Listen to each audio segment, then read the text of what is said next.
I recently visited Asbury Park for the first time, and it got me thinking about what we could have had in Atlantic City. For those who aren't aware, Asbury Park is the gay capital of New Jersey. It's the state's largest and most prominent gay village. For the straights, it's probably most famous for bringing us Bruce Springsteen. By contrast, Atlantic City is the bigger resort town with a larger emphasis on gambling and not much of a visible LGBT community. However, if you turn the clock back 50, 60, or even 100 years ago, Atlantic City was the gay resort on the East Coast. So, why did these two shore towns diverge, and what did we lose in the process? What I did here was catalog every gay bar I could find in the 20th century in Atlantic City. Not all of these may meet your definition for a gay bar, but it will give us a snapshot of what LGBT life was like in the 20th century. I found a lot more than I was expecting, but also I feel like I missed some things.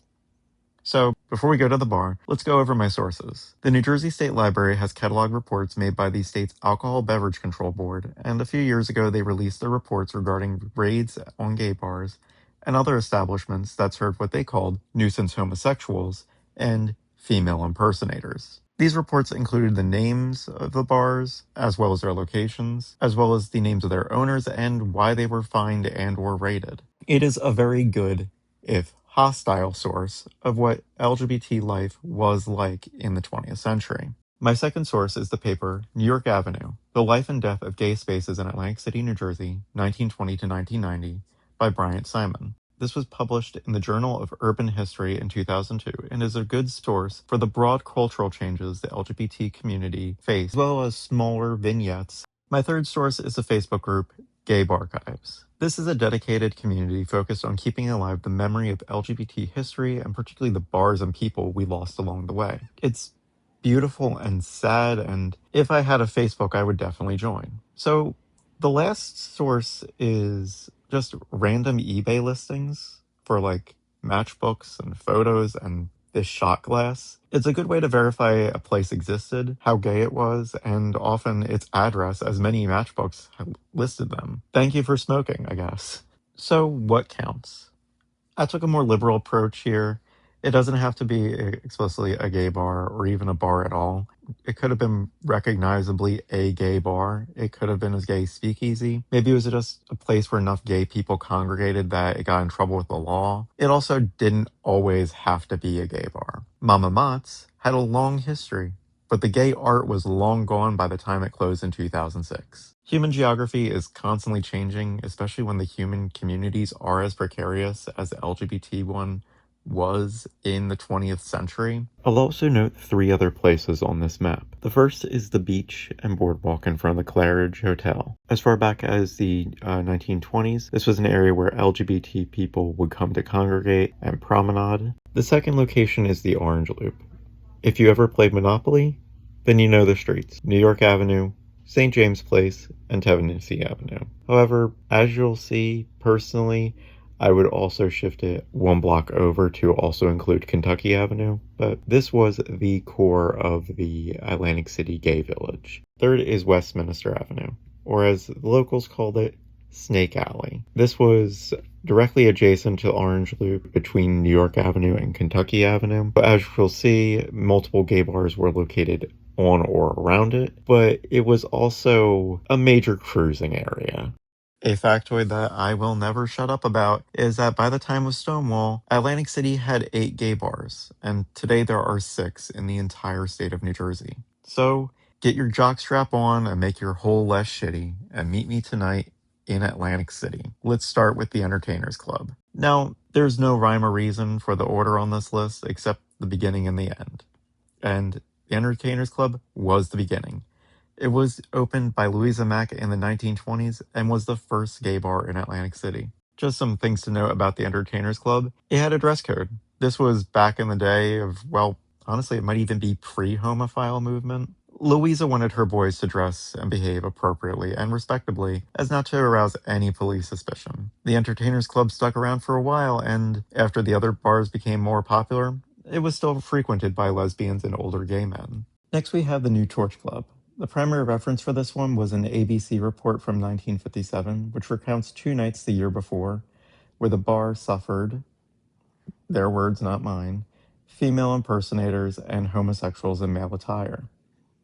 The report describes 100 men hugging, kissing, and engaging in lewd behavior, as you do. This report also drops the F slur, not once but twice, so that's great. Then there's the Saratoga, which is referenced in both the ABC and Simon's papers. According to Simon, the Saratoga was originally a Western-themed bar before becoming a gay bar that presented drag shows. While the ABC has a 4.5-page report by undercover agents who documented a night in 1969 where roughly 50 gay men and 6 lesbians were there.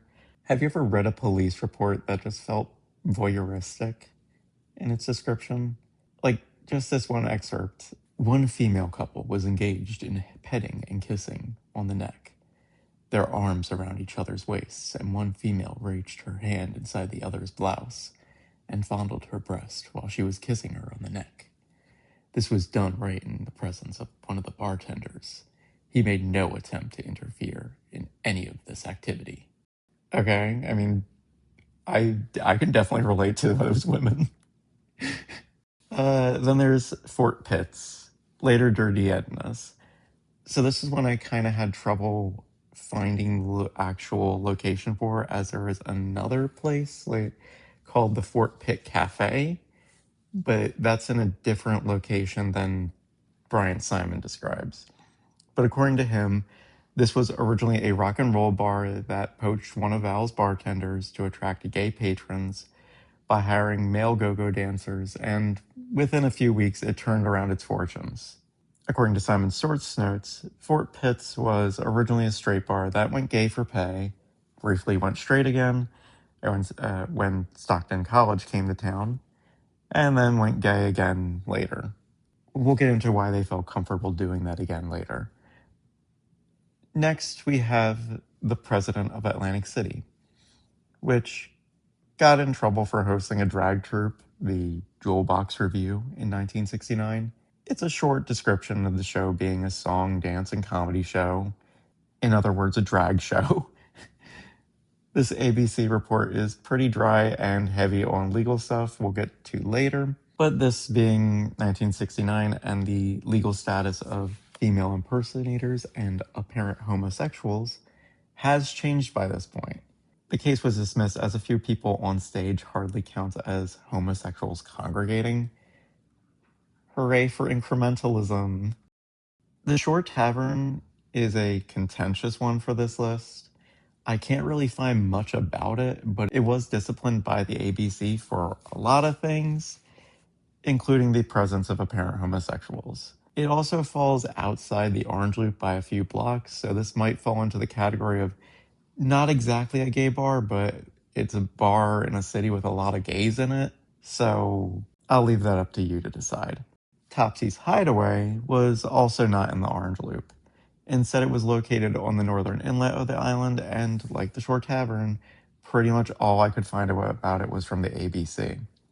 However, unlike the Shore Tavern, this was pretty definitively a drag club, as on 4 nights in August of 1958, ABC agents found the male staff dressed as women and the female staff dressed as men. The entertainers who performed there were also dressed in drag and sang and told stories that were lewd, lascivious, indecent, filthy, disgusting, and suggestive.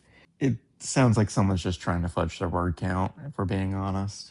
The Midtown Bar and Cafe is another from the ABC archives. The report from 1960 largely reads like a shopping list or one of those passages from the Old Testament. Agents report on their first visit there were 19 males. On their second visit there were 69 patrons. Nice. 65 males, 4 females. On their third visit, you get the picture. And how did the officers know they were homosexuals? Well, they lisped, obviously, and they called each other doll and adorable. Apparently someone made the mistake of trying to hook up with one of the agents. Interestingly, the response from the bar's owner was that they didn't seek gay patrons, but the city fills with them in the summer. I'll also note that doing some cursory research that Nina Simone performed here. And now I want nothing more than to go back in time to the Midtown Bar. Pappy's Bar. Pappy's Pappy's Bar. Pappy's Bar. Okay, so Pappy's Bar was gay. Okay, yeah, this is another ABC report. We learn that gay men wear tight pants, bulky sweaters with their sleeves rolled up, white shoes, and this is enough to qualify as being a female impersonator, I guess. The report described the cook as having the unmistakable appearance of a lesbian. What the fuck is going on? And the bartender Dick was seen engaging in obscene and lewd actions interspersed with obscene language. My kind of guy, I guess. And that the person who made the report felt it was meaningless to recount to the reader what exactly any of that meant. Unfortunately, it seems like he was fired, so justice for Dick, I guess. The Jockey Club is mentioned in both Simon's papers and appears in 2 ABC reports. And unlike any of our other entries, it actually has its own Wikipedia article. It's a small article, but it still has one. The reason why it has a Wikipedia article is that it was a famous jazz club. In 1958, the same report that complained about Topsy's hideaway, in fact, they also complained about how much Jockey Club staff was either gay men or women who would occasionally perform. Like, sure, there's mentions of foul language, but did they really need to get upset that the trumpet player was gay? A 1962 report mostly complains of some female performers and makes small notes of complaining that some of the patrons were homosexuals. Not really a gay bar, they just employed a lot of gays, I guess. Still sounds like a fun time. Club New Orleans has a really small ABC report and not really any other notes. Just that their liquor license was suspended for 60 days for hiring a quote-unquote female impersonator as a go-go dancer. Doesn't really say anything else about the bar, the dancer, or anything really. This was in 1967, and we'll come back to that. So something I mentioned in my video about the lavender scare, but feel the need to bring up again here, is that I'm using the language of the oppressor when I use the phrase female impersonator. But the term doesn't always mean what you think it means. In old advertisements that I even found for some of these old bars, they mention female impersonators, which is basically what we would now call like a drag act. But to the people who make these reports, a female impersonator could mean a crossdresser, a drag performer, a trans woman, a cisgender gay man, a trans man, a lesbian, or any form of gender nonconforming person. It's basically used as a catch-all, in part because at this time, the trans identity hadn't fully separated from the gay identity in the way that it is now. But also, these are, cisgender straight people who are hostile towards the people that they're writing about, so they don't really care who they lump in as a female impersonator, even if the person who is supposedly impersonating is also a cisgender woman. King Bar and Liquor was visited by ABC agents in 1961. These agents noted the rolled-up sleeves of the men's sweaters, their long hair that was fluffy at the top and the straight in the back, and repeat it with me, everyone. They swished their hips and had limp wrists. Yeah, the lesbians. The lesbians dressed in masculine clothing, didn't wear makeup, and walked with a heavy gait. Jesus fucking Christ, who wrote this? Joanne Rowling?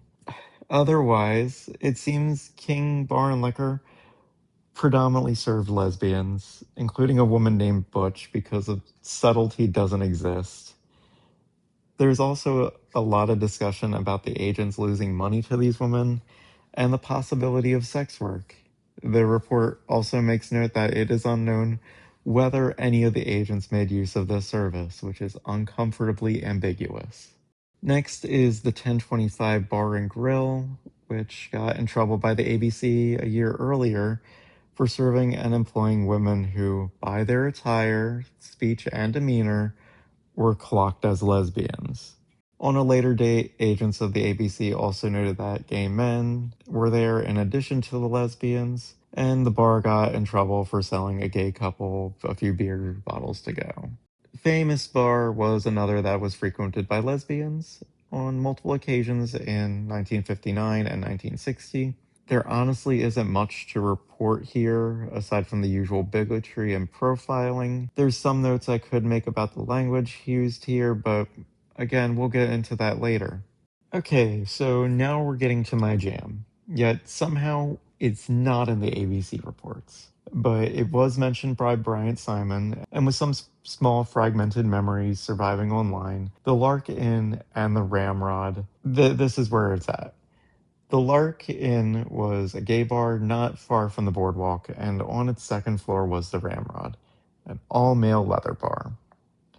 The area outside the Lark was a popular cruising area where, in the words of the people Bryant Simon interviewed, sex was free and open. And considering YouTube's moderation, it's probably a good thing that I can't find more information about it. Not far down New York Avenue was Hotel Grand. I can't really find anything else about it other than it was listed on an ad from 1979 for Gay Atlantic City. Much like the Saratoga and Fort Pitts, the Rendezvous started as a jazz club before becoming a gay bar. It became known for its large dance floors, though as the city hit hard times, it became more popular with straight people looking for drugs. And by the 1990s, it was the last gay bar on New York Ave before becoming a strip club for the straights.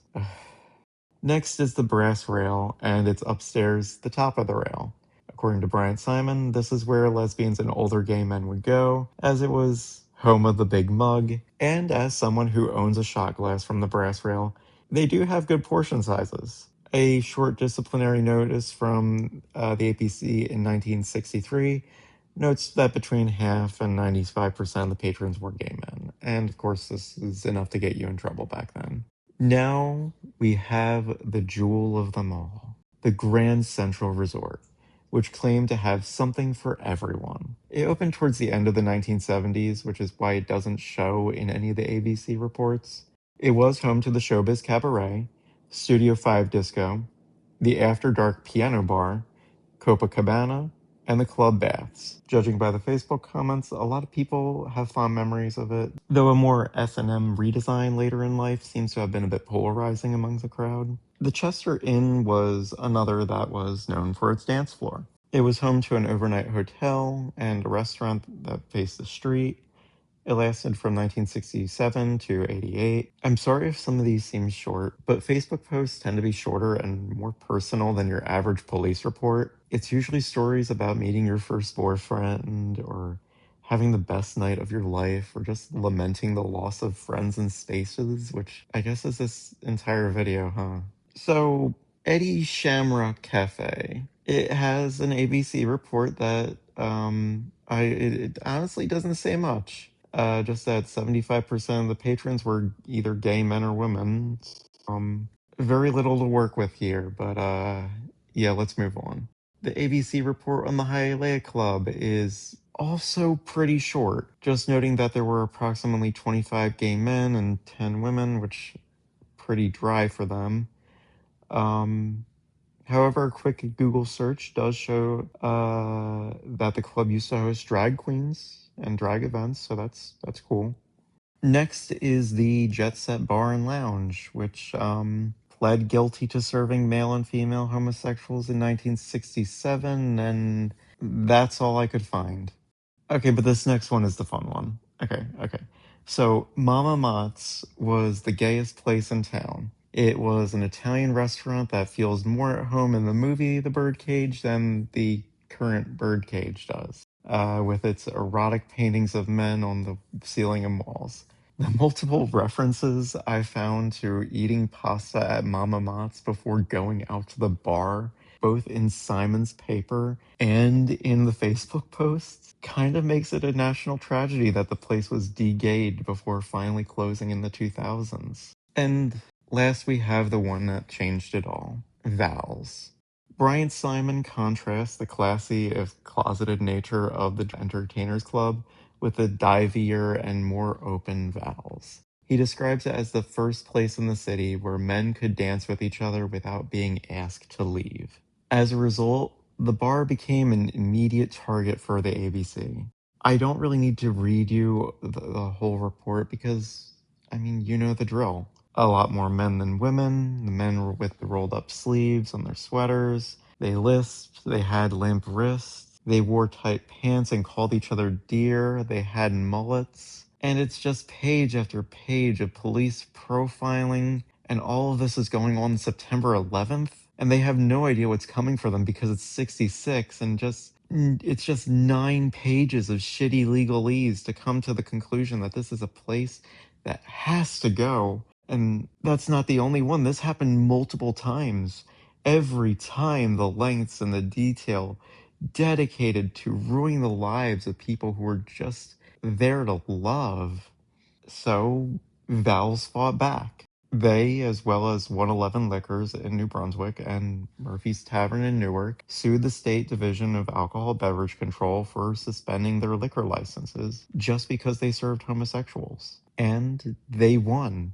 Less than a year before Stonewall, LGBT people gained the legal right to assemble in New Jersey. The raids, the fines, and the suspensions just trailed off. So, what happened? I think the best way to understand what happened is to consider it in the context of a timeline. From the 1920s up until the late 1960s, we had continual police repression in Atlantic City. In 1967, we gained the right to assemble, and there was a brief period of relative peace. What followed, in less than a decade of gaining civil rights, the state of New Jersey legalized casino gambling in Atlantic City, and in doing so, they zoned almost the entire waterfront, including the entire Orange Loop, as a casino district. Within a few years, most of the bars that had previously existed there had closed or burned down in suspicious fires. What they could not do in decades of police violence, they managed to do within a few years of just property redevelopment. But then, within 2 years of the first casino opening, we started to see the first deaths from the AIDS pandemic. If you are a person like me who considers the US government's response to the pandemic to meet 3 of the 5 criteria to count as a genocide, then everything I've told you thus far is just prelude. What the government found is that when they assessed the damage of the AIDS pandemic, they saw, well, we've been trying to get rid of these people for decades, so why intervene? And a key part of that genocide, like every other genocide, is the policy of forgetting, erasure, denial. And that's why I think the story of Atlantic City should be told. Going through these Facebook comments, learning the stories of these bars, you just get this sense that we had something beautiful and it was taken from us. But that doesn't mean it's over. Telling these stories is what's really important. Keeping our history alive, not forgetting.